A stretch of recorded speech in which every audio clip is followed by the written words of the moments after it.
My dad has that same Harley. The coffee pot stopped mid-pour.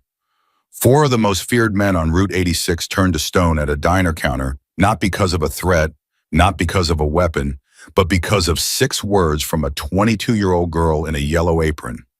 Gravel's jaw tightened. Dutch's eyes went cold. Rex set down his mug so slowly it made no sound at all. Before you hear what happened next, subscribe to this channel. Drop a comment telling me what city you are watching from. I want to see how far this story travels. Now let's go back to where it all began. The morning Route 86 came alive again, started the way most mornings do in Harton, Arizona, with heat and silence, and the smell of burnt coffee. Emily Carter had been on her feet since 5:15. She'd already refilled the salt shakers, wiped down the laminate counter 3 times out of habit rather than necessity, and refolded the paper napkins at the end of the counter into tight triangles the way her father had shown her when she was 9 years old. Her father believed in doing small things right. He said it was the only way to keep yourself honest when the bigger things fell apart. She hadn't understood that as a child. She understood it now. The diner, a place locals still called Marv's, even though Marv had been dead for 11 years, sat on the edge of the highway like something the desert had half swallowed and then changed its mind about. The booths were cracked vinyl patched with electrical tape. The ceiling fan wobbled on every third rotation.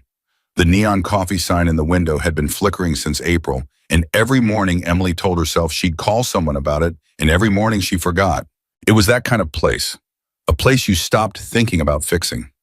She liked it that way. There were 2 other customers that morning when she heard the engines. An older man named Harold, who came in every Tuesday for eggs and never spoke unless he needed more hot sauce, and a woman in her 40s reading a paperback novel at the far booth, her shoes tucked underneath her, completely lost in someone else's world. Emily didn't look up from the coffee she was pouring when the door opened. She heard them before she saw them, 4 motorcycles. Not the buzzing, polite hum of weekend riders from Scottsdale. No, these were full, deep, rolling growls that shook the windows slightly in their frames and made Harold's fork stop halfway to his mouth. The woman with the paperback looked up. The overhead bell clanged twice as the door pushed open and then held itself against the wall as 4 men filed in. They were big. Not just tall, wide, filled out in that way that comes from years of physical work and physical confrontation, not from a gym. Their leather vests were dark with age patches, sewn tight and faded at the edges. One of them had a scar that started at his jaw and disappeared into his collar. Another had hands that looked like they'd been broken and reset more than once.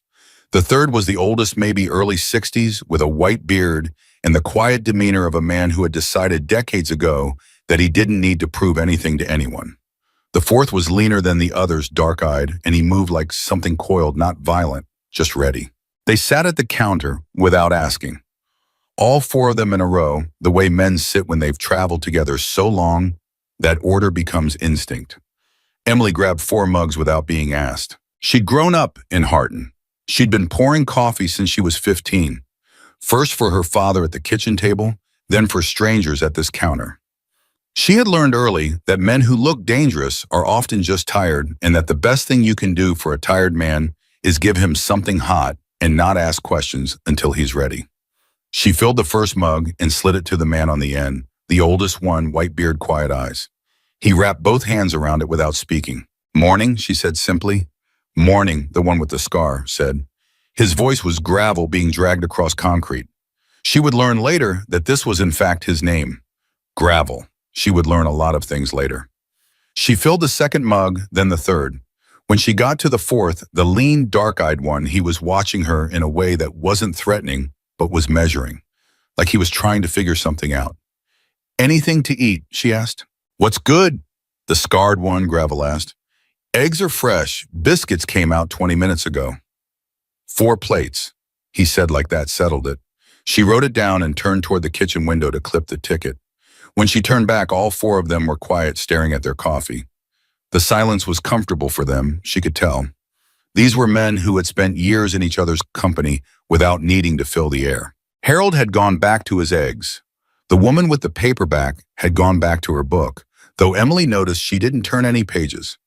Emily leaned against the counter on her side the way she always did when things were slow, and that's when she noticed it. Through the window parked side by side in the gravel lot, their 4 bikes sat in the morning sun. Big machines, all of them. heavy chrome catching the light, and one of them, the one parked closest to the door, the one that must have belonged to the white-bearded man who was sitting directly in front of her, made Emily stop. She looked at it for a long moment. "Is that a 79 shovelhead?" she asked, not performing, just genuinely curious. The white-bearded man looked up slowly from his mug. The question had come out of nowhere, and she saw it register on all four of their faces a slight recalibration. Women who could name a specific year and model on site were not common in this diner or any other on Route 86. "It is," the white-bearded man said. His voice was careful. "You know bikes?" Emily smiled that small, private smile she got when something reminded her of home. "My dad has that same Harley." She didn't say it as a big statement. She didn't lean into it. She said it the way you say the sky looks like rain, casually, offhandedly, as if she were just sharing a fact about the world. And the world stopped. All four men went still. Not the stillness of boredom or disinterest, the stillness of men who have been hit with something they weren't braced for. Gravel's hand tightened around his mug. The lean, dark-eyed one she would learn his name was Rex, looked up from the counter and looked directly at her for the first time since he'd sat down. The fourth man, Dutch broader than the others, quieter in the specific way of someone who processes everything carefully before speaking, turned his head toward her with the controlled slowness of someone trying not to show that their heart rate just doubled. And the white-bearded man Torch she would learn set down his coffee. The silence lasted maybe 4 seconds. To Emily, it felt like something had shifted in the room, though she couldn't have said what. She looked from face to face and found nothing readable, just a wall of careful blankness that men wear when they are working very hard at appearing unbothered. "Your dad," Gravel said. His voice had changed. There was something underneath it now, something compressed. "He local." "Yeah," Emily said. "About 12 miles east, Mesquite Road." Dutch made a sound. Not a word, just a sound low and involuntary, the kind that escapes before a man can stop it. He picked up his coffee mug and pressed it to his mouth and didn't drink from it. "He restored himself?" Rex asked. He was trying to sound casual. He was not succeeding, but Emily didn't know that yet because she didn't know what she was standing in the middle of. "Yeah," she said, and now she was smiling again because she loved this topic, loved talking about her father when he was in his element. Every part. He spent 2 years tracking down the original components, wouldn't use anything that wasn't period correct. He's got this whole system in the garage, labeled bins charts on the wall. You'd think he was performing surgery. No one laughed. She noticed that. "What's his name?" Torch asked. His voice was very quiet. He was looking at her the way you look at someone when you're seeing two things at once, the person in front of you and a ghost they don't know they're carrying. Emily opened her mouth to answer. "Carter," she said. "Jack Carter." The diner went so quiet that the wobbling ceiling fan sounded like a thunderclap. Harold looked up. The woman with the paperback looked up. The kitchen had gone silent too. She couldn't hear the grill anymore, couldn't hear Tony's radio playing through the pass-through window. It was as if the name had absorbed all the available sound in the room. Gravel stood up from the stool. He didn't say anything. He pushed back from the counter slowly, and he stood at his full height, and he turned to look at Dutch, and something passed between them. In that look, something heavy and wordless and long overdue. Then he looked at Torch, then at Rex. Rex had both hands flat on the counter. His knuckles had gone pale. "Jack Carter," Gravel said. He wasn't asking her.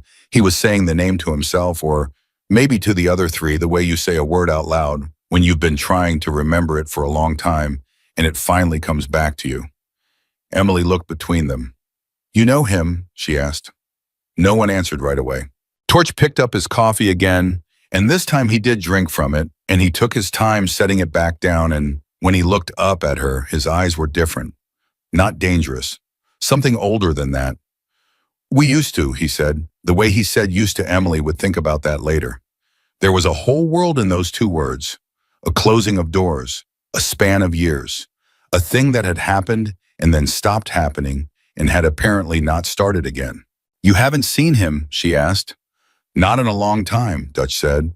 He was staring at the counter. "Not in about 11 years. 11 years. Emily's hands stilled on the counter. She was doing the math without meaning to. 11 years ago, she had been 11 years old, and her father had been a different man than the one she knew now. Or maybe the same man, But before the walls went up, before the silence settled in like furniture, before he started spending every evening alone in the garage with the door half closed and the radio turned low. He never mentioned you, she said. And she wasn't accusing, she was just telling the truth the same way she'd said about everything else. Plainly and without armor. Something passed over Rex's face. He looked down quickly. No, he said, I wouldn't expect he would have. Why not, she asked. Rex looked at Gravel.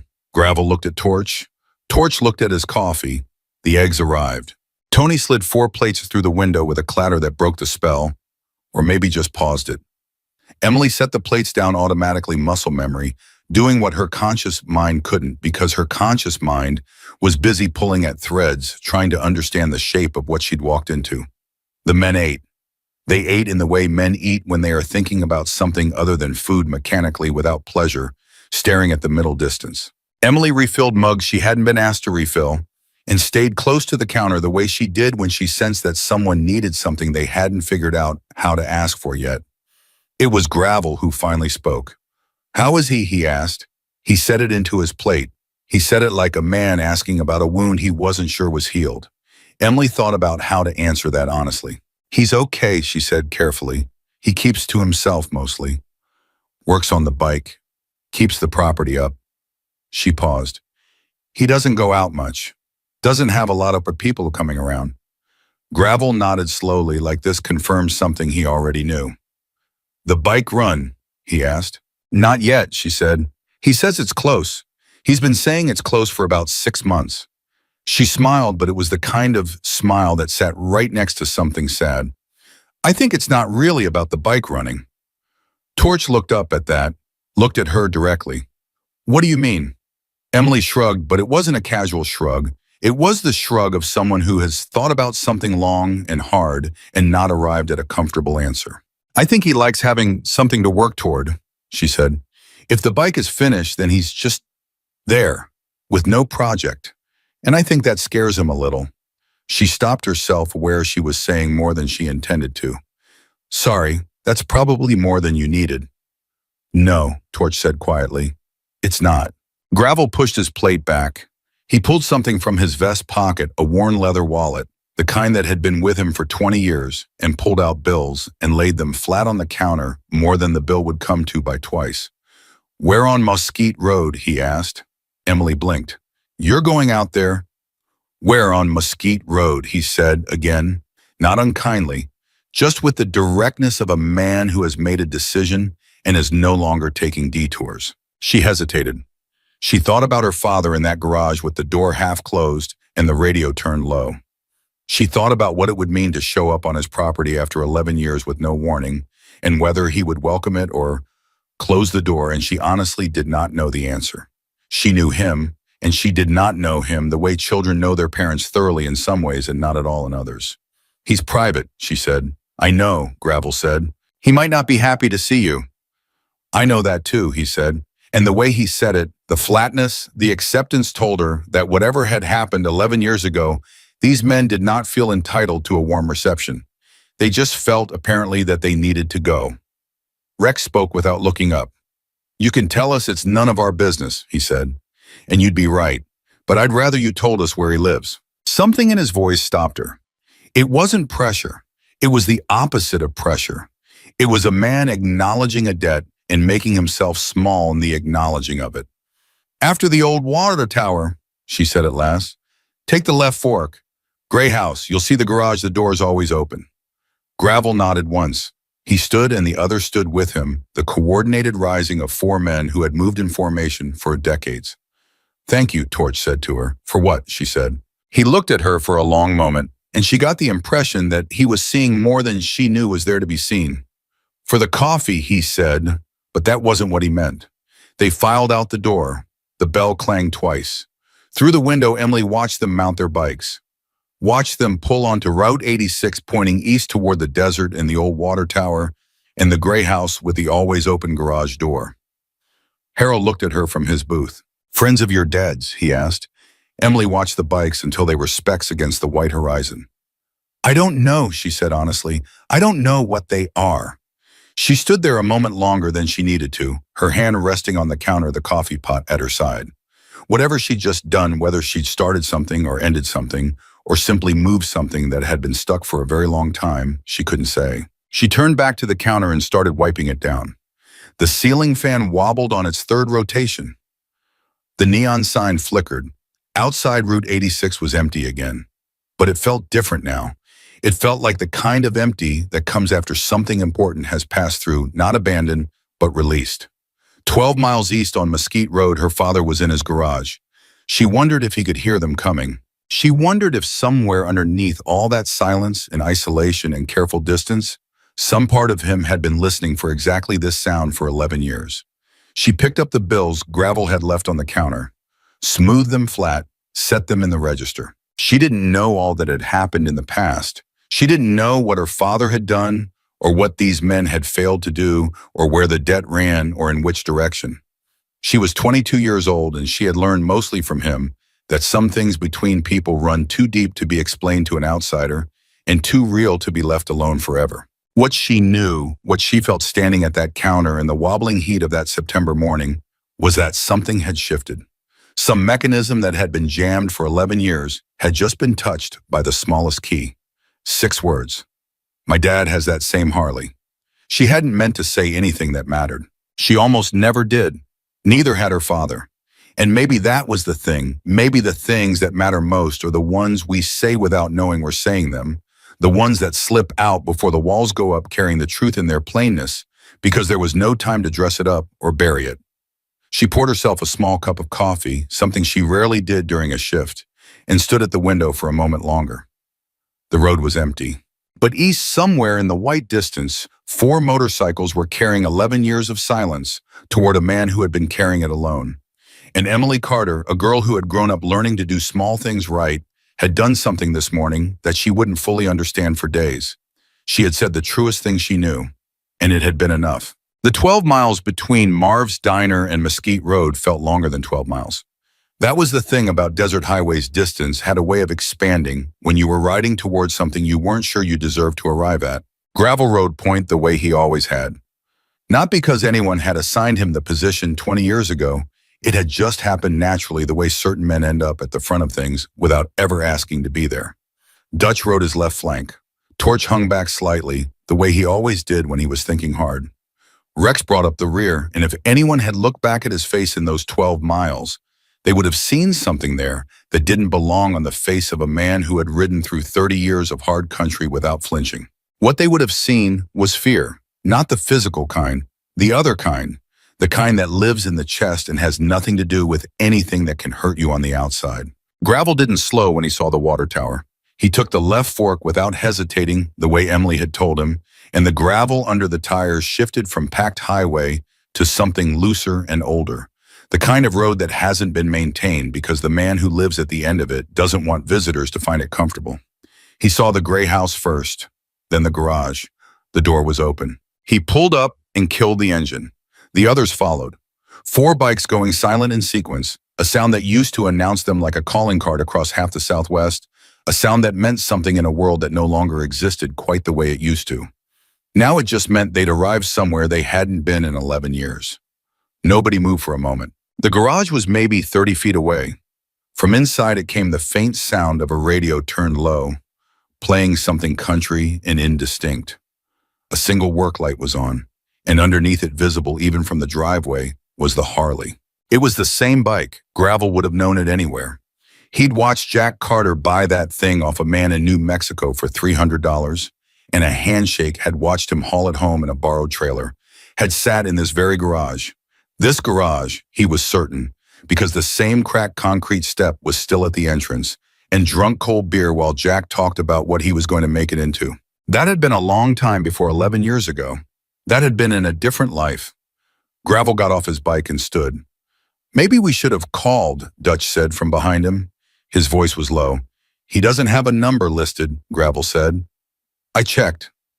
Of course he doesn't, Rex said quietly. Gravel took a breath and started walking toward the garage. He got within 10 feet of the door before the radio went off. Not faded out, snapped off. Which meant the man inside had heard the engines and had been listening and had just made a deliberate choice not to run, not to call out, but to remove the only sound in the room that wasn't the sound of a stranger approaching. Gravel stopped walking. Jack, he said. He said it toward the open door, not shouting, not soft either. Just saying a name the way you say it when you're not sure if it still belongs to the person on the other side. Silence. Then the sound of a wrench being set down on concrete. Deliberate, unhurried. The sound of a man who was going to take his time. Jack Carter came to the garage door and stood in it. He was older than the last time Gravel had seen him, but the years had landed on him differently than they'd landed on most men. He hadn't gone soft. He'd gone harder, not in a physical way exactly, but in the way of something that has been weathered repeatedly and has stopped bending. His hair had more gray in it. His eyes were the same. That was the thing about Jack Carter's eyes. They had never looked young, even when the rest of him had been. They were the eyes of a man who had always been paying attention. He looked at Gravel, then at Dutch, then at Torch, then last at Rex, and he held there for just a half second longer than the others, and something moved through his expression that was gone so quickly, Gravel almost missed it. "I didn't call ahead," Gravel said. "I noticed," Jack said. His voice was the same too. Gravel had forgotten that, the particular flatness of it, the way it conveyed information without performing anything. Jack Carter had never been a man who dressed his words up. "You going to tell us to leave?" Gravel asked. Jack looked at him for a long moment. "Haven't decided yet," he said. That was more than Gravel had expected.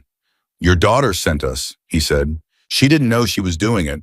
We were at the diner." Something crossed Jack's face, not a surprise exactly, more like a man who has been handed a piece of information that answers a question he didn't know he was asking.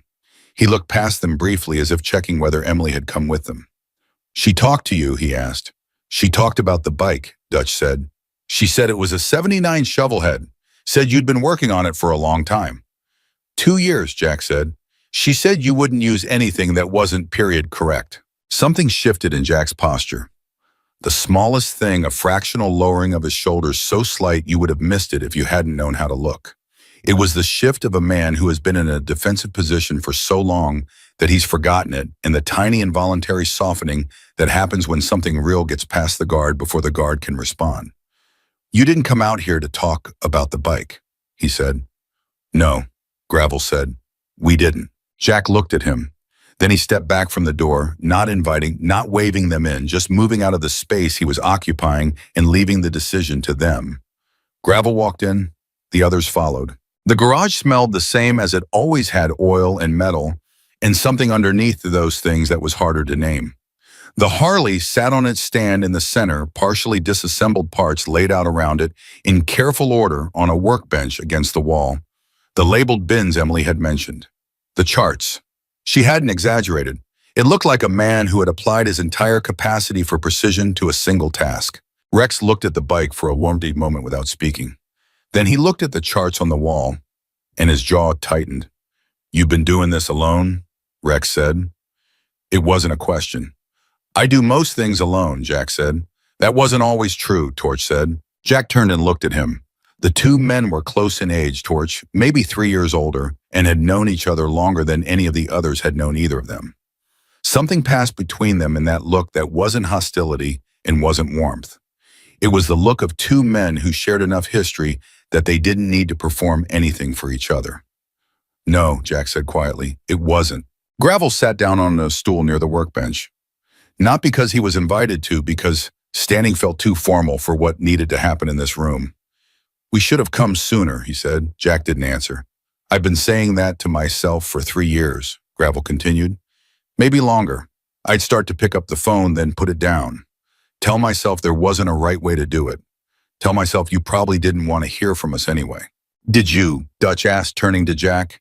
"Did you want to hear from us?" Jack picked up a wrench from the workbench. He turned it in his hands, not using it, just holding it. "What kind of question is that?" he said. "An honest one," Dutch said. 11 years, Dutch, Jack said. 11 years, and the first time you come out here, you're asking me if I wanted a phone call." His voice didn't rise. That was the thing that was more alarming than if it had. "You know what I wanted." Nobody answered. "I wanted someone to come before my wife's funeral and tell me they were sorry," Jack said. "I wanted someone to show up when it mattered, not when it was comfortable." The word funeral fell into the room and lay there. Dutch closed his eyes. "We didn't know how bad it was," Torch said. His voice was low and careful. We heard she was sick, but we didn't. You didn't ask, Jack said. Not viciously, just plainly. Nobody asked. There's a difference between not knowing and not asking, Torch, and I think you're smart enough to know that. Torch didn't argue. He stood with his hands in his vest pockets and took it. Rex, who had been standing near the garage door since they'd come in, spoke without turning around. I knew, he said. Everyone looked at him. He turned. His face was different now, the coiled readiness gone, replaced by something raw. I knew how bad it was. Marie called me. She called me twice that last month.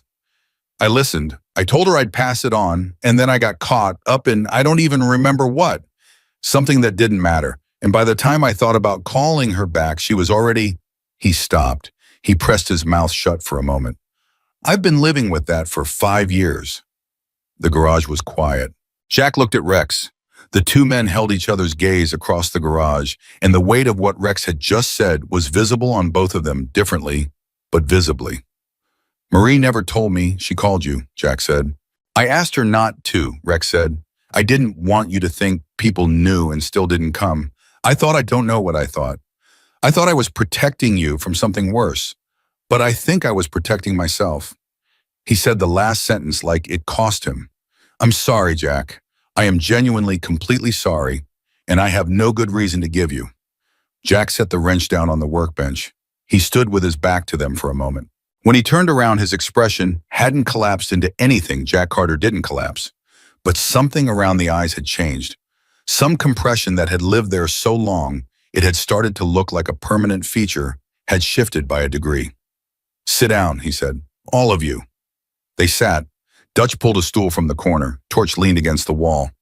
Rex stayed where he was, but his posture changed. Jack walked to the small refrigerator in the corner.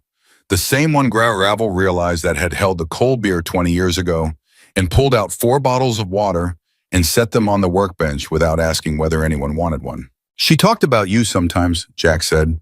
He wasn't looking at anyone in particular. Marie, she'd referenced something, a trip we took some story from before, and one of your names would come up. She never blamed you. That was the thing about her. He stopped, picked up one of the water bottles, set it back down without opening it. She was better than the situation she was in, better than most of the people in it, including me. That's not true, Torch said. It is true, Jack said. I'm not being hard on myself. I know what I know. I know what I was like in those years before she got sick. I was here physically, but I wasn't present. I was angry about things that seem very small now. Very small. He paused. When she got diagnosed, I thought I had time to fix it.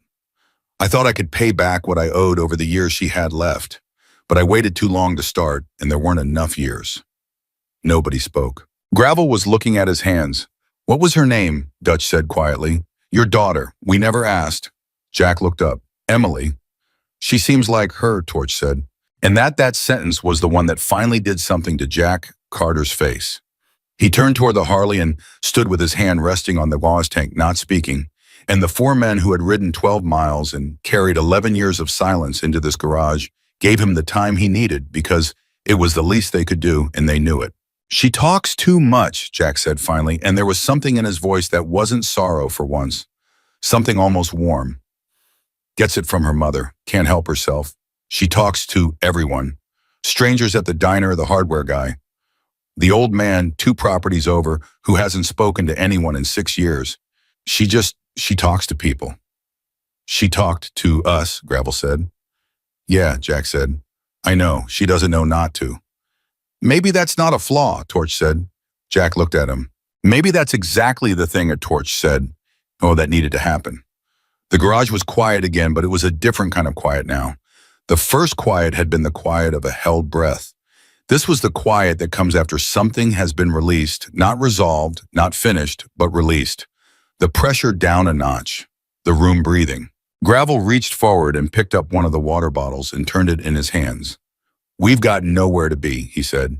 He said it simply without loading it with meaning, though it was loaded with meaning. We wrote out a flagstaff yesterday. We don't have a timeline. Jack looked at him. What are you saying? I'm saying we've got time, Gravel said, if you've got work that needs doing. Jack's eyes moved to the Harley, to the parts on the workbench, to the charts on the wall. He was quiet for a moment. "You know engines," he said to Gravel. Not a question. "I know that engine specifically," Gravel said. "I've had my hands in that exact model 3 times." Jack was quiet for another moment. Then, and it was the smallest thing, barely a gesture, more like a direction of attention than an invitation. He nodded toward the workbench. "There's a carburetor issue I've been working around for 2 months," he said, "and can't find the source. It's not the obvious places. I've checked the obvious places 4 times. Gravel stood up. He set the water bottle down. He walked to the workbench and looked at the parts laid out there, and his hands went to them, the way hands do when they have a language of their own. "Tell me where you started," he said. And Jack Carter, for the first time in 11 years, started talking to someone about the thing he'd been working on alone. Dutch sat back on his stool. He pressed his lips together and breathed slowly through his nose and did not trust himself to speak because he was 58 years old and had not cried in front of other men since he was 19, and he was not going to start now. But it was close. Rex walked to the other side of the Harley and crouched down and looked at the underside of the frame and said quietly, "Is this crack here original or did it come in recently?" And Jack looked over and said, "It was there when I bought it. I've been monitoring it." And Rex said, "I can fix that. I've got what I need in my kit." And Jack paused for a moment and then said, "All right." Torch stayed against the wall and watched the 4 men converge on the motorcycle, 2 on the engine, 1 on the frame, 1 laying out tools, and he felt something inside him shift back toward a place it hadn't been in a very long time. It wasn't happiness exactly. It was older than happiness. It was the feeling of being somewhere you are supposed to be after a long time of being somewhere you weren't. He pushed off the wall. "What do you need me to do?" he said. Jack looked up at him from across the engine. "There's a list on the wall," he said, "of everything that still needs to happen. Start at the bottom." Torch walked to the wall and looked at the list. The bottom item read, "Wiring harness connectors, corroded, full replacement needed." Torch pulled off his vest, folded it over a nearby chair, and rolled up his sleeves. Outside, the desert heat pressed against the world the way it always did. The light was high and white, and it fell through the open garage door and lay across the concrete floor in a long rectangle. Somewhere a long way off, a car passed on the highway and faded. Inside the garage, 4 men who had ridden away from a debt they'd owed for 11 years had ridden back and found that the man they owed it to hadn't locked the door. They had walked through it, and they were working now, which was perhaps the only language any of them had ever been fully fluent in. Not the language of apology or explanation or justification. They'd stumbled through all of those in the last hour, imperfect and incomplete. But this, the language of tools and effort and showing up and being useful and staying this, they all spoke without an accent. The radio stayed off. Nobody needed it. Emily finished her shift at 2 o'clock. She untied her apron, hung it on the hook behind the counter, and told Tony she was leaving. He grunted without looking up from the grill, which was his way of saying goodbye, and she pushed through the back door into the white afternoon heat and got into her truck. She sat there for a moment without starting the engine. She kept thinking about Rex's face when she'd said her father's name, the way his hands had gone flat on the counter, the way the color had shifted underneath his skin, that involuntary draining that a person can't control, no matter how many years they've spent learning to control everything else. She started the truck and pulled onto Route 86 heading east. She told herself she was just going home. She told herself she wasn't checking on anything. She told herself this for about 8 miles, and then she stopped telling herself anything and just drove. The 4 motorcycles were still there when she turned onto Mesquite Road. She parked behind them and sat in the truck for a moment listening. From the garage, she could hear voices, not the content of words, just the sound of them. Multiple voices. And underneath the voices, the occasional clink of metal on metal, the specific rhythm of men working. She got out slowly. She walked to the garage door and stopped at the edge of it without going in. What she saw was this: her father at the workbench with Gravel, both of them leaning over the carburetor with the focused attention of surgeons. Dutch on a stool nearby handing tools when asked. Rex on his back on the creeper under the frame, one arm extended, working on something she couldn't see. Torch standing against the far wall reading from the chart, his vest off, sleeves rolled past the elbow. And her father was talking. Not performing, not being polite, actually talking. His hands were moving while he spoke, which was something she hadn't seen in a long time. When Jack Carter went quiet, he went still too, everything pulled inward. But when he was engaged, really engaged, his hands moved like they were thinking separately from the rest of him. She couldn't hear what he was saying. She didn't need to. She leaned against the door frame and watched for a moment, and she felt something settle in her chest that she hadn't known was unsettled until right now. The specific relief of seeing someone you love doing something that looks like living. It was Torch who noticed her first. He looked up from the chart and saw her in the doorway, and something in his expression went quiet in a different way, a good way, a way that said, this is right, this is what's supposed to happen. He didn't say anything. He just held her gaze for a second and nodded barely perceptibly. She nodded back. Her father hadn't looked up yet.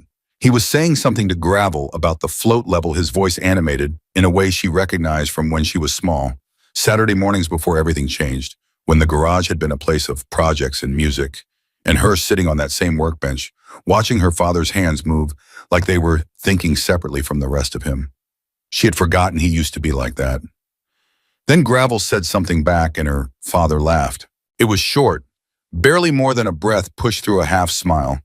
But it was real and it was sudden, and it landed in the garage like something rare and physical. Emily pressed her lips together and looked at the floor. When she looked up, her father had turned and seen her. "You're off early," he said. 2 o'clock shift, she said. "You knew that." "I forgot," he said. Which meant he hadn't forgotten. It meant he wasn't sure how to explain what she was seeing, and deflection was the first tool he reached for when he was caught off balance. "I see you found the place," she said to the room generally. "Your directions were good," Dutch said. "Left after the water tower," she said. "Not exactly complicated." "We've made wrong turns on simpler instructions," Rex said from under the bike. His voice was muffled, but the warmth in it was clear. She stepped inside. Not all the way, just enough that she wasn't standing in the door anymore. She looked at the Harley, at the parts on the bench, at the chart on the wall with its long list of tasks, several of which now had check marks beside them that hadn't been there this morning. "You got the wiring harness started," she said to Torch. "Halfway through," he said. "It's a clean job. Whoever let it corrode was careless." "It came that way," Jack said. "I inherited the problem." "Didn't you all?" Emily said. The room went briefly quiet, and she realized what she'd said had landed differently than she'd meant it. She hadn't been making a point, it had just come out. But it was true, and everyone in the room knew it was true, and the brief silence that followed was the silence of people recognizing a truth that arrived without being announced. Her father looked at her. "You eating," he said. "I was going to make something," she said. "There's enough." "There's 5 of us," he said. She looked around the garage. "I can see that," she said. "There's still enough." She went inside the house. She stood at the kitchen counter and breathed for a moment. Then she opened the refrigerator and started pulling things out, and she cooked in the way her mother had taught her, without measuring, without a recipe, just with her hands and attention and the particular instinct that comes from feeding people you care about, which is different from simply making food. She could still hear them from the kitchen, the voices rising and falling, the sound of work. By the time she carried plates to the garage, the light had started to change, afternoon tipping toward evening, the particular gold of a desert day winding down. She set plates on the empty end of the workbench and didn't make it into a ceremony, just said, "It's there if you want it," and stepped back. They ate the way working men eat, standing or sitting on whatever surface was nearby, fast and grateful, and without a lot of ceremony. Dutch ate like he hadn't stopped to eat since morning, which was probably true. Rex came out from under the bike and wiped his hands on a rag and sat on the creeper and balanced his plate on his knees. Her father sat on his stool at the bench and ate without looking at the food, looking instead at the carburetor in front of him, his mind still in the problem. It was Dutch who broke the comfortable silence. "How long has it been since he had company?" he asked Emily quietly enough that it was directed at her but not hidden from the room. "Define company," she said. "People in the garage," Dutch said. She thought about it honestly. 2 years, she said. "Maybe a little more." Dutch nodded slowly. He looked at Jack, who was still looking at the carburetor. "You should know," he said, not to Emily anymore now, to Jack directly, "that this was not Gravel's idea, in case you thought it was." Gravel looked up. "Dutch." "No," Dutch said. "He should know." He set his plate down on the bench and turned toward Jack with the deliberateness of a man who has rehearsed something and decided to stop rehearsing and just say it. "It was mine. I've been trying to get the others to ride out here for 3 years. Torch was willing. Rex kept saying he needed more time. Gravel said we should wait until we had something to say. And now you have something to say, Jack asked. His voice was neutral. Now we're saying it, Dutch said, whether we have the right words or not. Jack set his fork down. He looked at Dutch with the steady, unreadable attention that was his default expression when he was actually listening, the expression that many men had mistaken over the years for indifference, and that was actually the opposite. Say it then, Jack said. Dutch breathed in. In 2008, he said, when the club had the problem with the Victorville chapter, when things were bad, and there were people talking about taking action that would have ended with someone in federal prison, you were the one who stopped it. You know that. We all know that. You put yourself between that situation and everyone in this room, and you absorbed consequences that weren't yours to absorb. Jack said nothing. And then Marie got sick, Dutch continued, and instead of coming to stand beside you the way you stood beside us, I got comfortable with the distance that had grown up, and I told myself you needed space. But that wasn't true. That was a story I told myself because showing up was hard and staying away was easier. He paused. I'm a coward, Jack. That's what I came out here to say. I am a coward and you deserve better, and I'm sorry. The garage was completely still. Even the tools had stopped moving. Jack looked at Dutch for a long moment. Then he looked at the wall. Then he picked up his fork and took another bite of food and chewed it slowly. And the act of doing something ordinary in the middle of something extraordinary was so perfectly Jack Carter that Emily had to look away. You're not a coward, Jack said finally. You're a man who got comfortable. There's a difference. I'm not sure there is, Dutch said. There is, Jack said. A coward runs from danger. You didn't run from danger. You ran from discomfort. That's ordinary. That's most people do that most of the time. He set the fork down again. I did it too. After Marie died, I had people who tried to reach out. Neighbors, people from her church. Her sister called me every week for a year. He stopped. I let it all go to voicemail because answering meant talking and talking meant feeling, and I had decided that feeling was not something I was going to survive. Did you? Gravel asked. Survive it, Jack looked at him.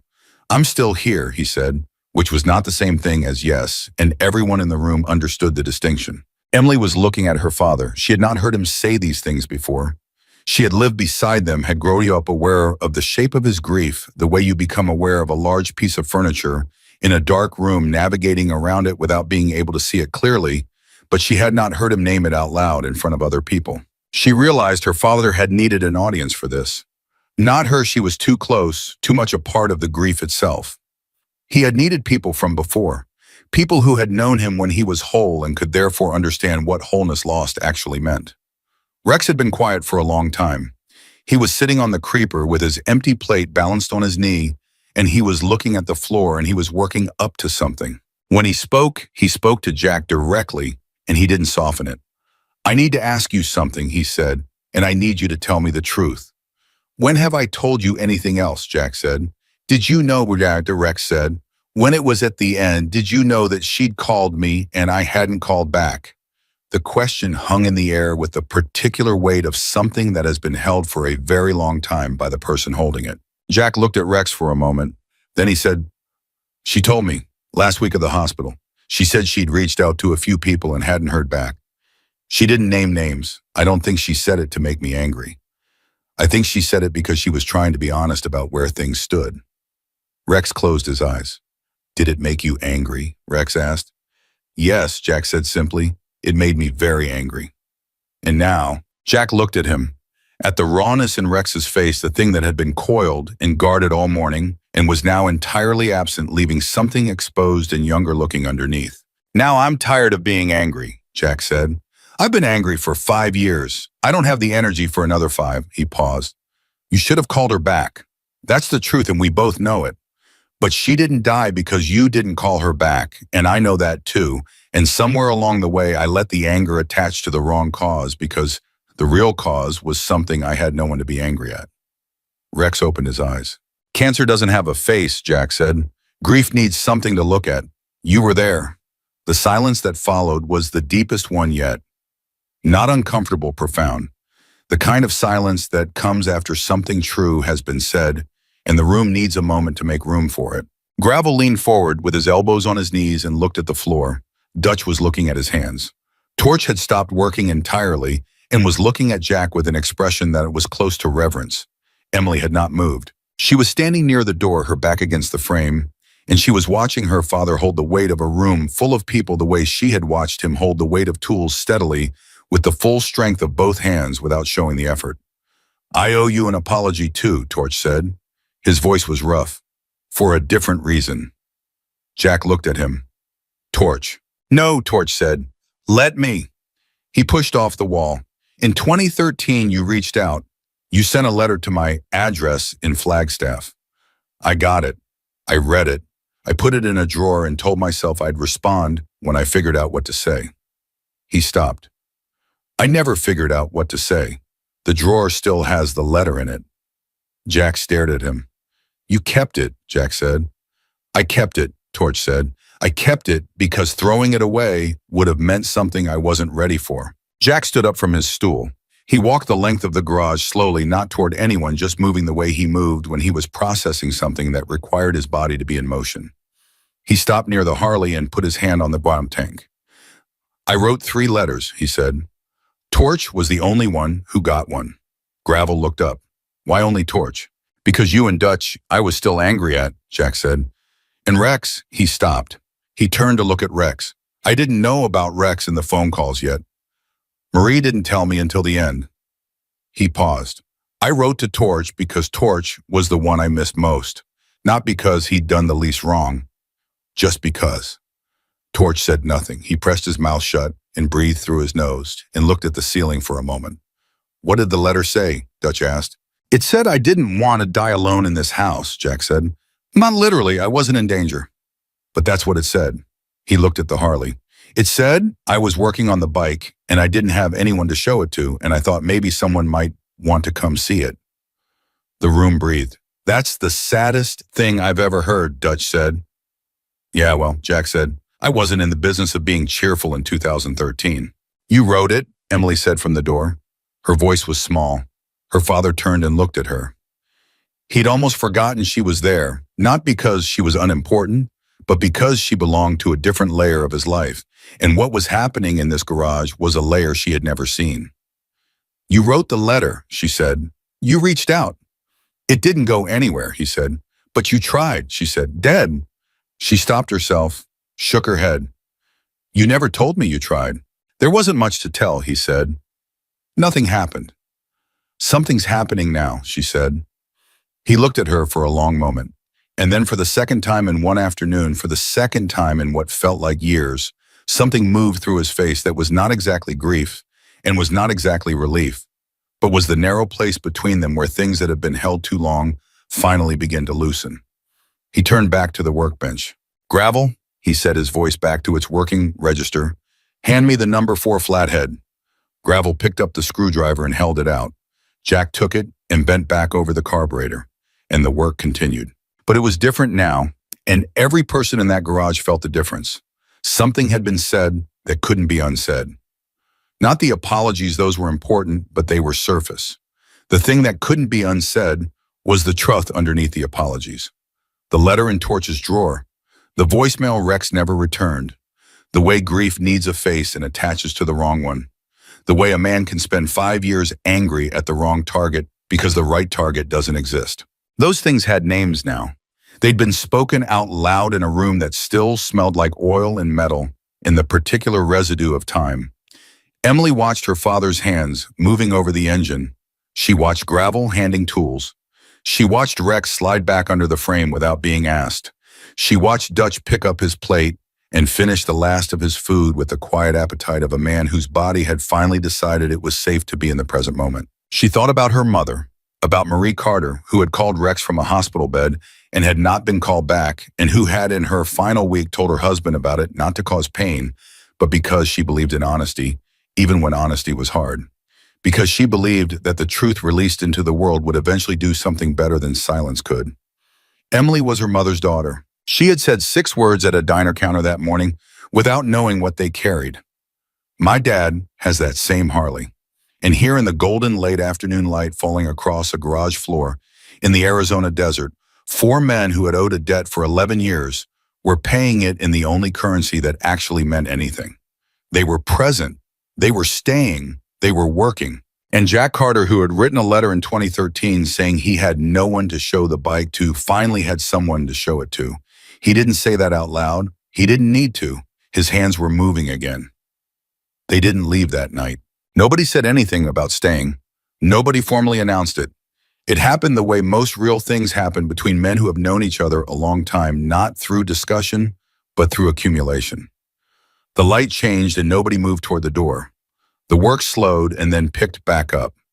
At some point, Dutch walked outside and came back with a sleeping bag from his saddlebag, and that was that.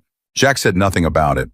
He went inside and came back with two old blankets that smelled like a cedar chest and dropped them over the back of a chair without ceremony. And if the offering meant something to him, he kept that private. Rex found a level patch of ground near the bikes. Gravel took the old couch in the garage corner that Jack had probably forgotten was there.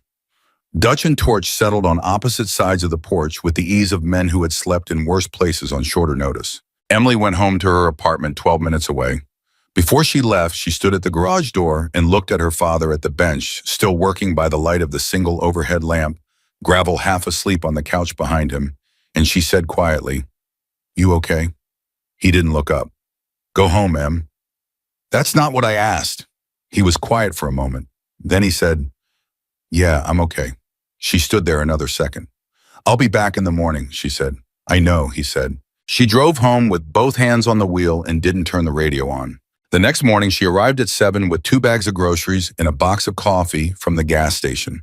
The large one, the kind you buy when you're feeding more than yourself, and found all 4 men already awake. Gravel was back at the carburetor before she'd even set the bags down.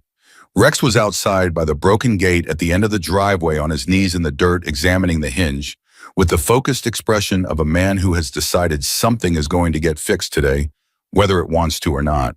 The gate had been broken since before Emily could remember. She had asked her father about it once years ago, and he had said he'd get to it, and she had understood even then that he would not get to it, that the broken gate belonged to the category of things he navigated around, rather than fixed, because fixing it would require energy he was allocating elsewhere. She set the coffee down and watched Rex for a moment through the window. Her father came in from the garage and washed his hands at the sink and looked over her shoulder at Rex without saying anything. "He's fixing the gate," Emily said. "I can see that," Jack said. "Did you ask him to—" "No." She handed him a coffee. He took it with both hands the way the white-bearded man at the diner counter had taken his yesterday morning, which felt like a week ago now, and was somehow less than 24 hours. "How'd you sleep?" she asked. "Few hours," he said. "That's more than usual," she said. He looked at her sideways. "How would you know what's usual?" "Because I know you," she said simply. He drank his coffee and didn't argue with that. From outside came the sound of metal on metal, Rex working the gate hinge loose. Then Dutch's voice offering something and Rex's voice answering in the specific back and forth of 2 people solving a physical problem together, the vocabulary of it compact and practical, and oddly comforting to listen to. Jack stood at the window for a long moment. "Torch is still asleep," Emily said. "Torch has never been a morning person," Jack said. And then he stopped as if surprised by the ease with which that information had surfaced, the particular surprise of remembering something about someone you'd told yourself you'd forgotten. Emily noticed it. She said nothing. She started making breakfast. She bundled enough for 6 and called out toward the garage and the porch and the driveway, not loudly, just clearly, and within 10 minutes, all 5 of them were crowded into the small kitchen, which had not had more than 2 people in it at one time in years. It was too many people for the space. Elbows touched. Dutch had to stand sideways to pour his coffee. Torch, who had appeared from the porch looking like a man who had slept on concrete because he had stood in the doorway and accepted a plate without fully committing to entering the room. Jack sat at the table. He sat at the head of it, which was where he always sat, but this morning there were people filling the other chairs, and the table that had held 1 plate and a glass of water for years was holding 6 of everything and something about that. The pure visual fact of it seemed to require adjustment on his part, a recalibration to an older setting. "This is Marie's kitchen," Torch said quietly. He wasn't being sentimental, he was simply observing a fact. It is, Jack said. She had that same blue dish rack, Torch said, nodding toward the counter. She had 3 of them, Jack said. Wore them out, that one's the second. The second one, Dutch said. She was very clean, Jack said, very organized. He paused. Emily has it. Emily looked up. The organized part, he said. The cleanliness. She keeps that diner spotless. Tony keeps the diner, Emily said. I just work there. You reorganized the storage room last month, Jack said. Tony told me. Emily stared at him. You talked to Tony? He called about your schedule, Jack said. We talked for a few minutes. You talked to Tony, she repeated, slowly. It wasn't a long conversation, Jack said, in the tone of a man who does not understand why this is surprising. Emily looked at the table. She was smiling, but she was looking at the table so he wouldn't see it, and she was thinking about her mother, about Marie Carter, who had organized everything and kept the blue dish rack immaculate, and who had apparently passed something essential into her daughter without either of them fully knowing it. Rex came in from outside, wiping his hands on his jeans. Gate's done, he said. Jack looked at him. Already. Dutch helped, Rex said. It just needed a new pin and some persuasion. He sat down and picked up his fork. The fence along the east side is another story. 3 posts are rotted through. That's a day's work. I wasn't asking you to fix the fence, Jack said. I know, Rex said. He ate a fork full of eggs. Good eggs, he said to Emily. Thank you, she said.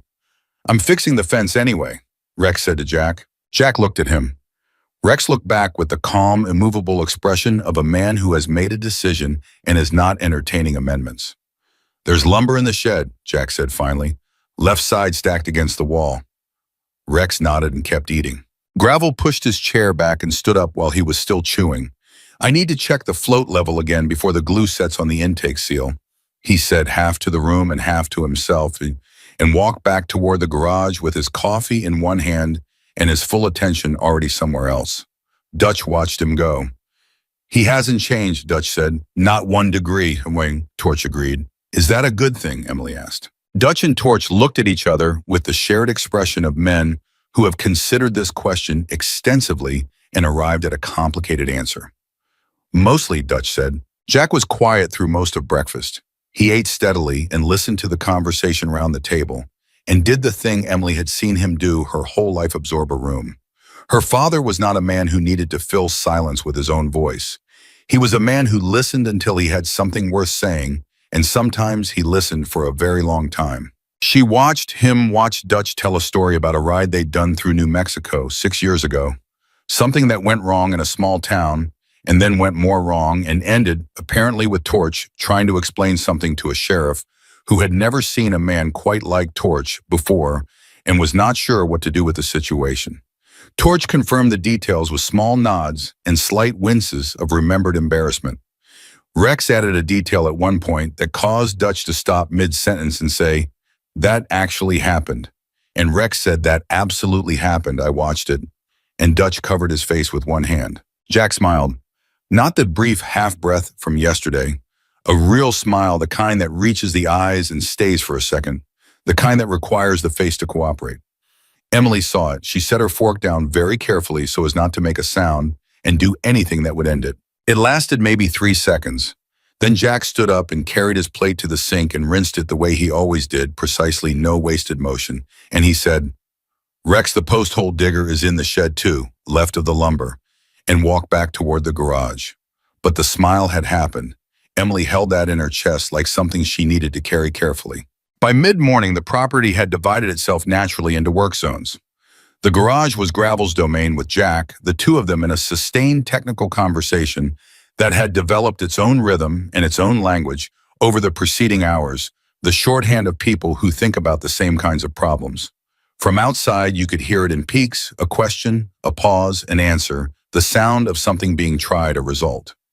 Occasionally, one of them said something short and the other laughed. Briefly, but clearly. Rex and Dutch were at the east fence. Emily had gone out to look at it mid-morning and found that Rex had not understated the problem. 3 posts were genuinely rotted through at the base, one of them leaning at an angle that suggested it was more committed to falling than to standing. Dutch was digging the first hole with the post digger while Rex measured and marked.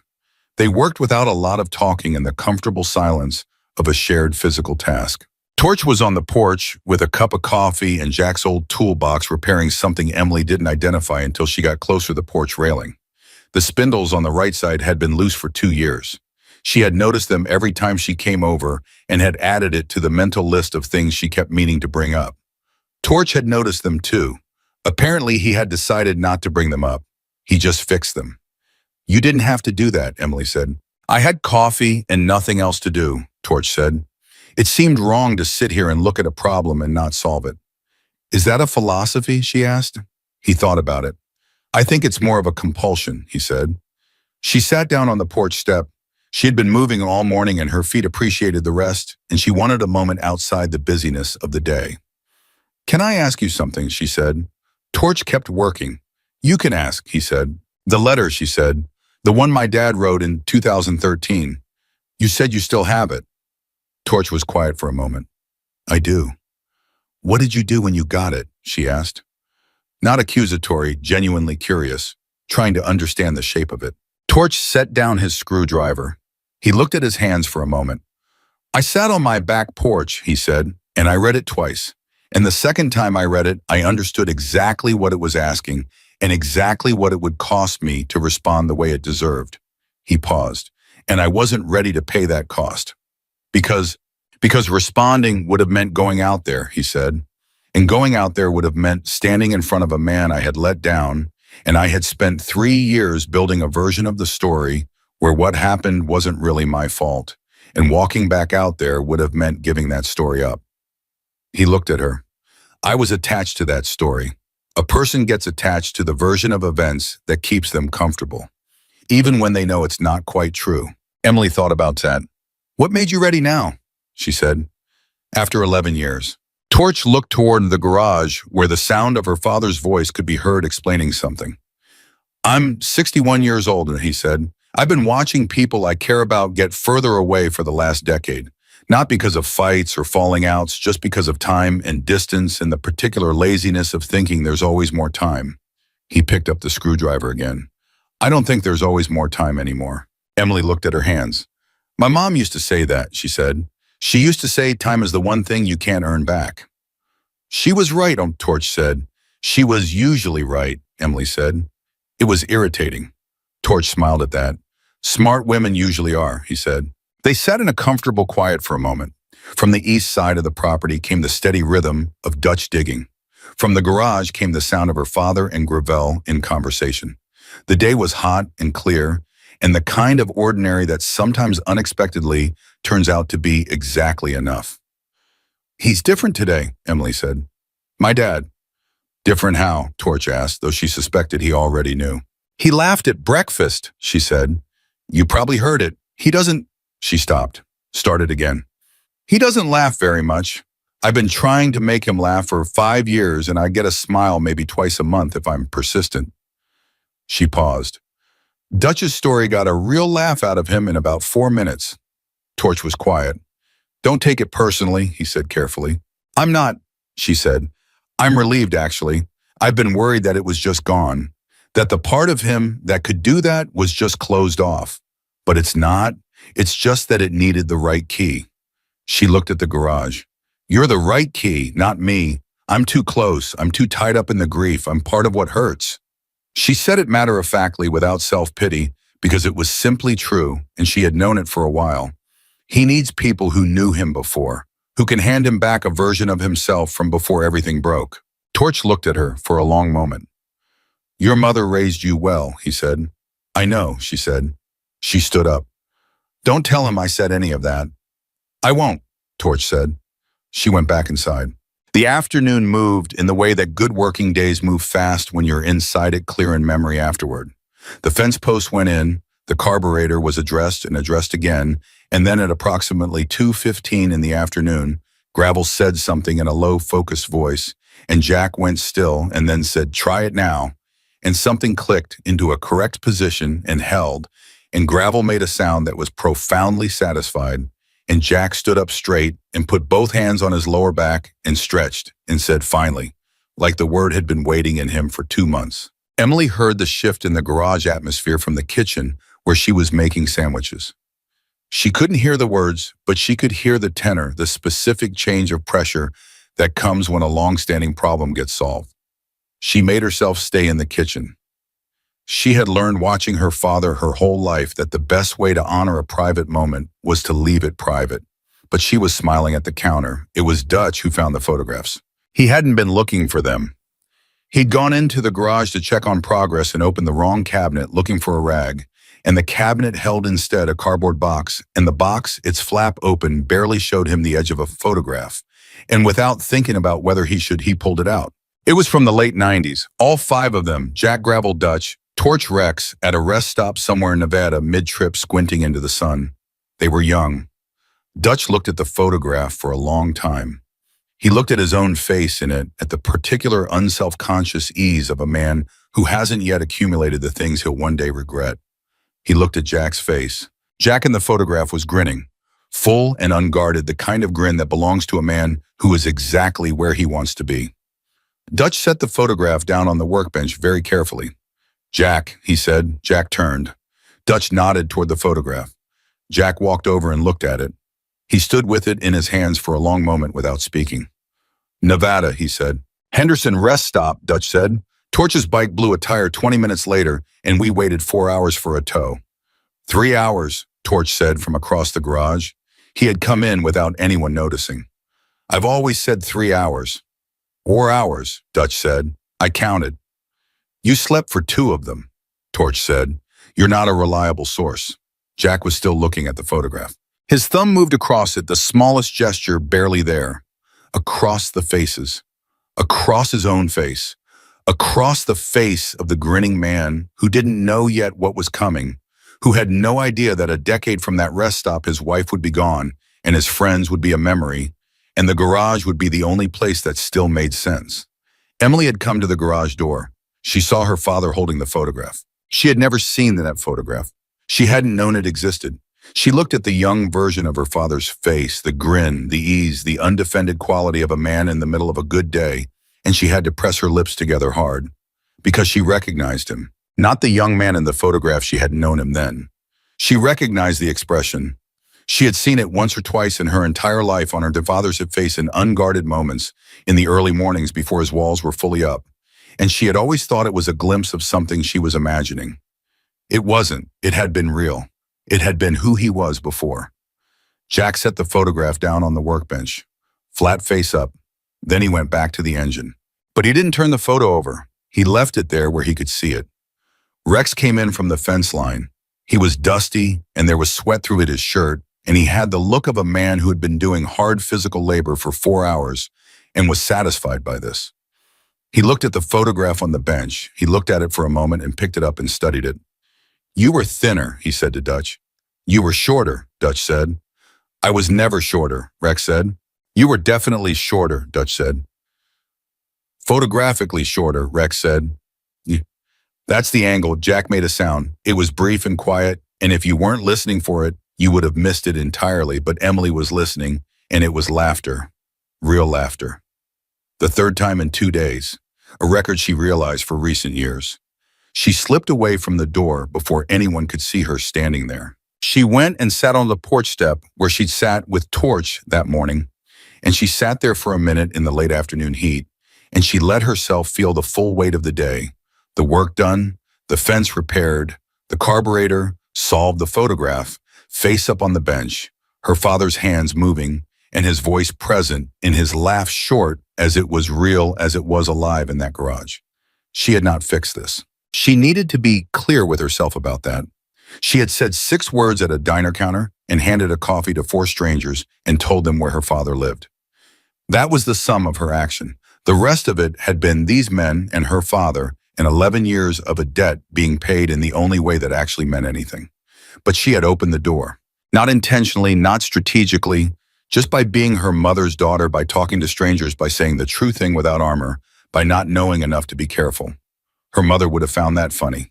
Marie Carter, who had been deliberate about almost everything, raising a daughter who changed things by accident because she never learned to be guarded. Emily looked at the sky. "I see what you did," she said quietly, not to anyone in particular, not to anyone present. The sky didn't answer, but inside the garage her father was talking again. his voice steady and engaged and present, and the sound of it carried out to where she was sitting and settled around her like something long owed. She closed her eyes and just listened to it for a while. Later, when the day had gone fully to evening and the work had paused and someone had found the old cooler in the shed and filled it with ice, and the six of them were sitting in and around the garage, in the particular, exhausted ease of people who have done real work together, Jack stood up and went to the back of the garage and came back with something wrapped in a shop cloth.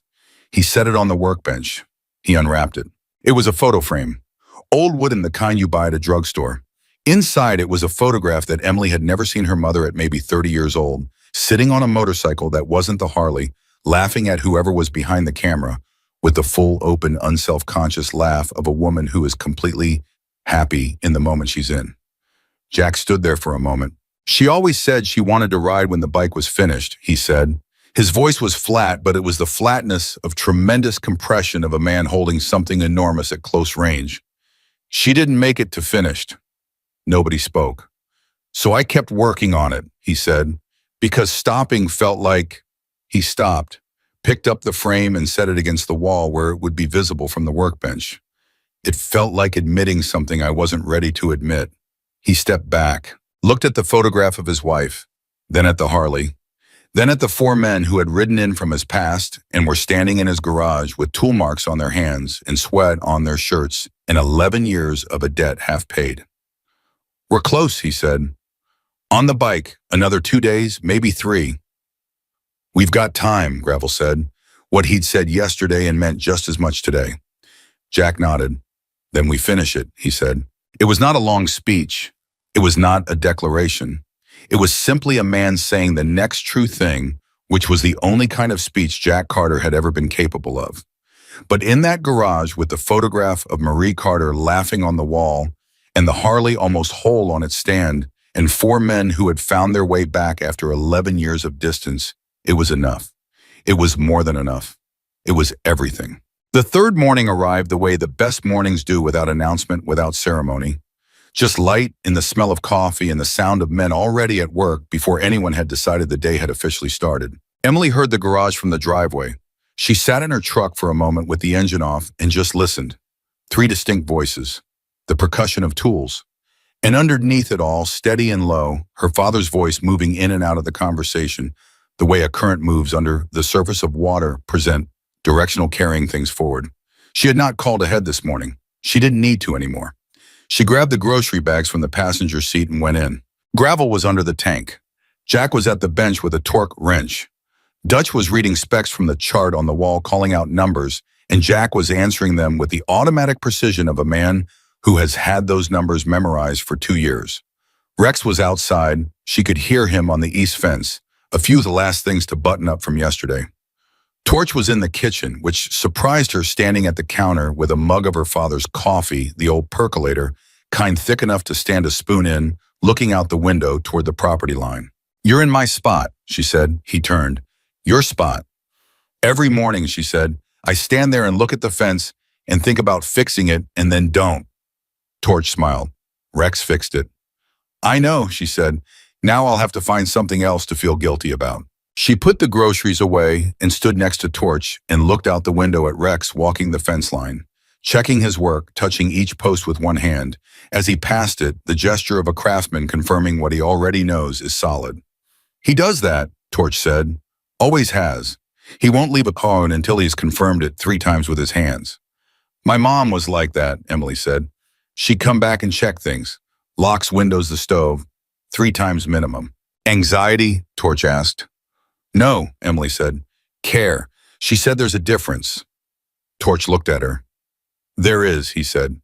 From the garage came a sudden, sharp sound, not alarming, just decisive, like something clicking into place after a long resistance. Then Gravel's voice, very clearly. That's it? That's the one. Emily and Torch both turned toward the garage door. A beat of silence. Then Jack's voice, quieter but carrying, try the choke. Another beat. Then a sound that Emily had never heard in her 22 years of knowing that garage, a sound that Gravel and Dutch and Torch and Rex had apparently been waiting for without fully admitting they were waiting for it. The Harley turned over. Not smoothly, not on the first try it coughed, backed off, coughed again. But it was alive. The engine caught and held for 3 full seconds before dying, and in those 3 seconds, the entire property seemed to stop breathing. Emily walked to the garage door. Her father was standing with both hands on the handlebars. His knuckles were not white. His grip was not the grip of tension, but the grip of contact of a man holding something he has been working toward for 2 years and feeling it respond for the first time. His face was angled down so she couldn't see his full expression, but she could see the set of his jaw. She could see the stillness in his shoulders. That was the opposite of the defensive stillness she'd grown up watching. This was the stillness of arrival. Gravel was grinning. Openly, without reservation, the grin of a man who has been working toward a shared goal and has seen it move. Again, Gravel said. Jack reached for the choke. The Harley turned over again. Coughed. Caught.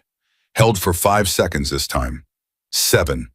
The garage filled with the particular sound of a shovelhead engine finding its rhythm rough and low and honest. Nothing polished about it, nothing performative. Just a machine waking up after a long time of being still. Then it died again.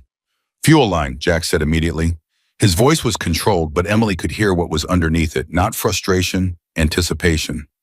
The difference between a man who has hit a wall and a man who can see the finish line and knows exactly what's between him and it. I see it, Rex said. He had appeared in the garage door without Emily noticing, silent on his feet, the way lean men sometimes are. He was already moving toward the bike, crouching down, his hands going to the fuel line, with the confidence of someone who diagnosed the problem before the engine even died. 10 minutes, Rex said. Give me 8, Jack said. Gravel laughed. Dutch, sitting on the stool in the corner, covered his mouth with one hand and looked at the ceiling, and Emily understood that this precise dynamic, this specific competitive compression between Jack and Rex over a 10-minute window, was a thing she was watching from a very long history, a fragment of a pattern that had been running between these men for decades. She stepped back from the doorway. She went and sat on the porch step. She did not want to watch the fuel line get fixed. She wanted to sit with the sound of the engine's first breath still in her ears and feel the full weight of it before the day moved on and took it somewhere else. The Harley had almost run. 2 years of her father alone in that garage, labeled bins and charts on the wall, and evenings with the door half open and the radio turned low. 2 years of working toward a finish line that kept moving because the finish line was never really about the bike. She knew that now with a certainty she hadn't had 3 days ago. The bike was the shape grief had taken. The ongoing incompletion of it was the way he held the door open to something he couldn't name. Not Marie exactly, because Marie was gone, and he knew that with the awful clarity of a man who had sat beside it, but to the version of himself that had existed alongside her. The self that could grin in a Nevada rest stop photograph. The self whose hands moved when he talked. That self had been waiting in the carburetor, in the fuel line, in the wiring harness, and all the other parts that weren't quite right yet. And now 4 men had come and put their hands to it alongside him. She heard Rex say, "Try it," from inside. She heard the engine turn. She heard it catch. She heard it hold and thaw. This time it didn't die. The Harley ran, rough at first, uneven, finding the rhythm the way a person finds their footing on uncertain ground, tentatively, then, with growing confidence, then with the full settled authority of something that has found its proper state. The sound evened out, deepened, filled the garage and spilled out past the door and moved across the property and dissipated into the desert morning air. Emily stood up. She turned around and looked through the garage door. Her father was on the bike. He had gotten on without her, seeing she had been facing away, and he had simply done it the way he did most things, without announcement. He sat on the Harley with both hands on the bars and the engine running under him and his eyes straight ahead, and his face was doing something she had not seen it do in 5 years. Not a smile, more than a smile. The full, undefended expression of a man who has arrived at something he had stopped believing he would reach. She had only one reference point for that expression, a photograph on a workbench. A man grinning at a Nevada rest stop and watching it live was entirely different from seeing it in a photograph. Because a photograph is still, and this was moving, this was present, this was happening right now in real time in front of her eyes. Dutch had both hands pressed flat over his mouth. Gravel's jaw was tight, and he was looking at the wall, which was his way, she suspected, of giving her father privacy while remaining present. Rex had his arms crossed and his head down and was studying the floor with the intense focus of a man who is looking at the floor because looking anywhere else would undo him. Torch was standing in the garage doorway behind Emily. She hadn't heard him come up. She felt him there before she turned and confirmed it. He was looking past her at Jack, and his face was completely open. No guard at all, just a 61-year-old man watching his friend come back from a very long way away.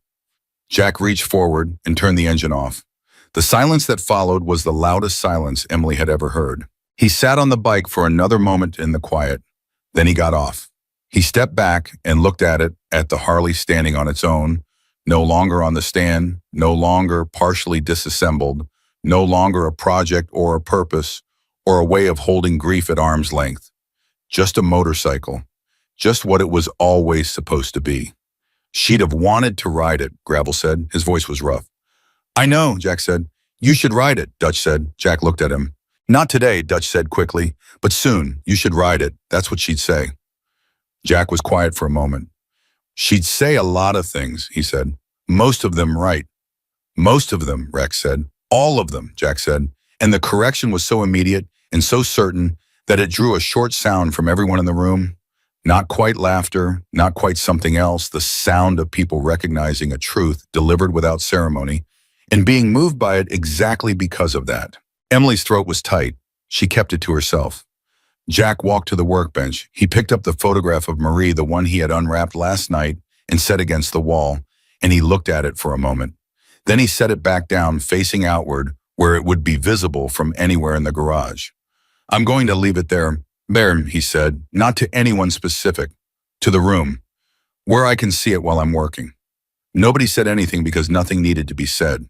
The rest of the morning moved in the specific way of things winding toward a close, not with sadness, but with the deliberate attention people give to time when they know it's turning a corner. The tools were cleaned and put away. The labeled bins were reorganized. The workbench was cleared except for the photograph. Rex walked the fence line one final time. Dutch checked the gate, his and Rex's work from yesterday, and pushed it open and closed twice, and nodded at the result. Torch repaired the last loose spindle on the porch railing and sat for a while afterward with his coffee not rushing. Emily made lunch. She made too much as she had every meal for the last 3 days, and the table filled up the same way it had the first morning. Too many elbows. Torch in the doorway, Dutch sideways at the counter, and her father sat at the head of it and listened to the conversation and ate steadily and looked, she thought, like a man who had remembered how to be in a room with people. It was Rex who said it directly and without preamble, which was the only way Rex said anything important. We're going to ride out tomorrow morning, he said. The table went quiet, not unhappily, just absorbing. I know, Jack said. He said it like he'd been expecting it because he had been, because men like these don't announce departures until they're imminent and the work was done and the debt was paid and whatever remained was not the kind of thing that required more time in a garage. We'll come back, Gravel said. Jack looked at him. I mean it, Gravel said. Not in 11 years. Not when it gets comfortable.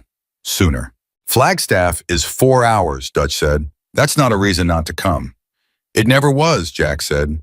Flatly, truthfully, without accusation. Dutch took it. No, he said. It never was. Rex had his hands around his mug. He was looking at the table. I'm going to kite, he said. Every couple weeks. If you don't answer, I'll call again. I'll answer, Jack said. Rex looked up. Jack met his eyes. And the thing between them, the 5 years of distance built on a call that was never returned on a debt Rex had carried in silence, and Jack had quietly redirected his anger to, was not gone exactly. It would never be entirely gone, but it had been held up to the light, now turned over in both their hands and found to be something that could be lived with, something that could over time become a scar instead of an open wound. I'll answer, Jack said again, steadier this time. Rex nodded once. He picked up his mug and drank from it. Emily had been quiet through the meal. She'd been quiet most of the morning, which was unlike her. She knew it was unlike her, had felt the strangeness of it, but she'd needed the quiet to think, to sort through the 3 days that had just happened and try to understand what she'd witnessed. She had watched 4 men come back from a long distance and tell the truth in a garage. She had watched her father receive that truth without performing forgiveness, without the easy words that mean nothing, and instead had responded with something harder and realer, the gradual visible loosening of something that had been held tight for years. The laugh at breakfast, the hands moving while he talked, the photograph face up on the workbench. the smile real and brief and unmistakable when the engine caught. She thought about her mother. She thought about Marie Carter making calls from a hospital bed that went unreturned and still not dying bitter, still being honest with her husband in the final week, still releasing truth into the world because she believed it would eventually do something that silence couldn't. She thought about what it meant to be that person, to hold that much faith in honesty when honesty had failed to protect you from anything. She thought her mother must have been the bravest person she had ever known. And she thought, sitting at this table in this kitchen with these 5 men, that maybe bravery wasn't always the dramatic kind. Maybe sometimes it was just saying the true thing plainly and leaving it out in the world and trusting that it would find its way to where it needed to go, even if you didn't know you were doing it, even if it came out of your mouth because someone parked a motorcycle outside a diner on a September morning and it reminded you of your father. After lunch, while the others were in the garage doing final checks on their bikes, Emily found herself alone with her father in the kitchen. He was washing dishes by hand the way he always did, methodically, each one rinsed twice. She picked up a towel and started drying without being asked, the way she had done since she was small. And they worked in silence for a moment, the comfortable silence of people who share a language that doesn't require words. Then her father said, "Your mother would have liked watching you these last few days." Emily stopped drying. He kept washing. "The way you managed everything, the food, the way you talked to them. You didn't make it into a big thing. You just handled it." "I just made food," Emily said.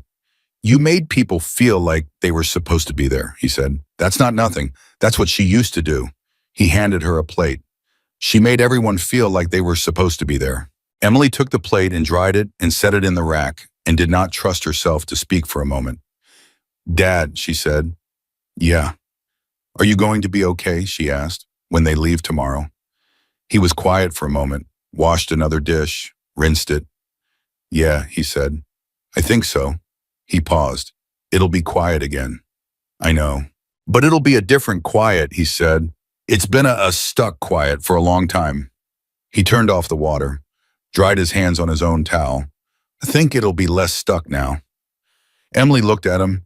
He was looking at the window above the sink, looking through it toward the garage, toward the Harley, toward whatever was on the other side of all of this. "She would be glad," Emily said quietly. "Mom, she'd be really glad." He didn't answer for a moment. When he did, his voice was low and entirely without performance. "I know," he said. "I know she would."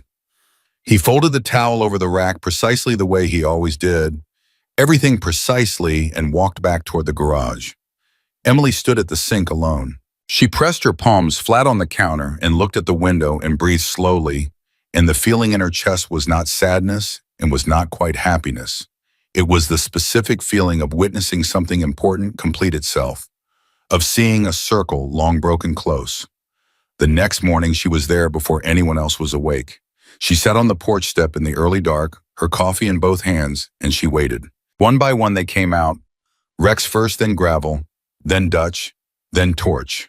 They loaded their saddlebags in the quiet way of men who pack the same way they ride, without waste, without ceremony. They checked their bikes. They did not make a production of leaving. Jack came out of the house and stood on the porch. There were no long speeches. There was no managed emotion. What there was this 4 men who had come to pay a debt standing in a driveway in the early morning, and the man they owed it to standing on his porch, and the space between them.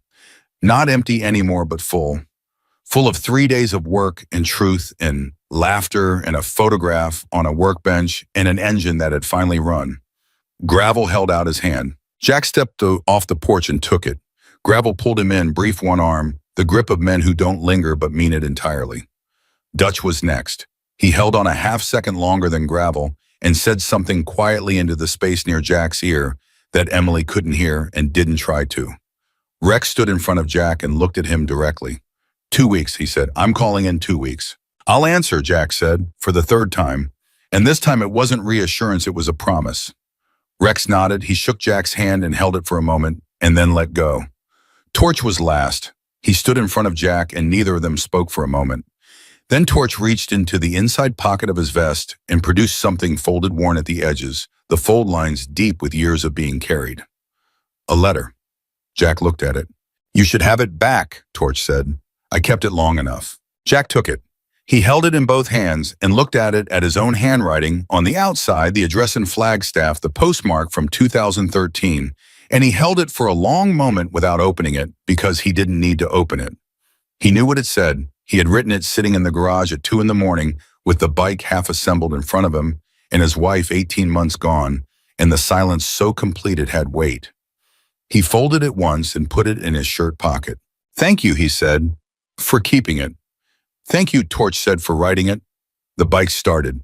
4 engines at once, deep and rolling, the sound that had shaken Marv's diner windows 3 days ago, now filling the property on Mesquite Road, was something that felt less like departure and more like proof. Proof that they had been here, that it had happened, that the things said in the garage had been real. They rode out. Emily stood beside her father and watched the 4 bikes reach the end of Mesquite Road and turn, and the sound of them faded slowly, not all at once, but in the way good things fade, gradually and reluctantly, giving you time to mark the ending before it was complete. Then it was quiet. Her father stood with his hands in his pockets and looked at the road. "You okay?" she asked. He thought about it honestly, the way he had been thinking about things honestly these last 3 days, a habit that appeared to have resurfaced from wherever it had been dormant. "Yeah," he said. Then he turned toward the garage. "I'm going to take her out this afternoon." Emily looked at him. "The bike?" "She runs," he said. "No reason to leave her standing." He walked toward the garage. Emily stood for a moment on the driveway, looking at the empty road, feeling the particular fullness of a moment after something real has passed through it. 6 words at a diner counter. A coffee poured for 4 strangers. A gate that now swung clean on its hinge. A fence that stood straight. A photograph of Marie Carter laughing face up on a workbench visible from anywhere in the room. A letter in a shirt pocket finally returned, and an engine running for the first time in 2 years, carrying a man back toward a version of himself his daughter had only seen in photographs. The things that matter most arrive without warning, and they leave without waiting for permission, and they change the shape of everything quietly, the way water changes, stone gradually, and then all at once, and then forever.